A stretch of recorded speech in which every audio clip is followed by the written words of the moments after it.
புது வீடு கட்டுறேன். என்ன டைல்ஸ் போடலாம்? ஹர்ஷா டைல்ஸ் வாங்க. இது ஆர்டினரி இல்ல, எக்ஸ்ட்ராஆர்டினரி. ஹர்ஷா டைல்ஸ்.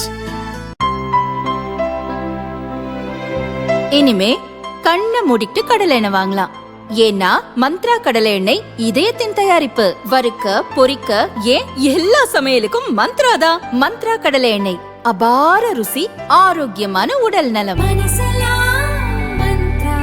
ராமநாதபுரம் தொகுதியில் 2024 நடந்த லோக்சபா தேர்தலில் திமுக கூட்டணியில் இந்திய யூனியன் முஸ்லீம் லீக் கட்சி வேட்பாளர் நவாஸ்கனி போட்டியிட்டார்.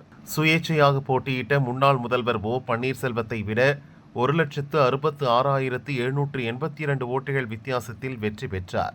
நவாஸ்கனியின் வெற்றியை எதிர்த்து சென்னை ஹைகோர்ட்டில் ஓ பன்னீர்செல்வம் தேர்தல் வழக்கு தாக்கல் செய்தார். இந்த வழக்கை நீதிபதி சி.வி. கார்த்திகேயன் விசாரித்து வந்தார். தேர்தல் வழக்கை நிராகரிக்க கோரி நவாஸ்கனி தாக்கல் செய்த மனுவை ஹைகோர்ட் தள்ளுபடி செய்தது. இதையடுத்து நீதிமன்றத்தில் ஓபிஎஸ் 2 நாட்கள் நேரில் ஆஜராகி வாக்குமூலம் அளித்தார். இதனிடையே ஓ பன்னீர்செல்வம் திமுகவில் இணைந்தார்.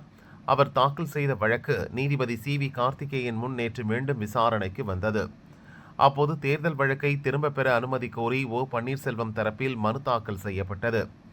அப்போது நீதிபதி தேர்தல் கமிஷனை எதிர்மனுதாரராக சேர்த்து திருத்த மனு தாக்கல் செய்ய ஓ பன்னீர்செல்வம் தரப்புக்கு உத்தரவிட்டு விசாரணையை தள்ளி வைத்தார்.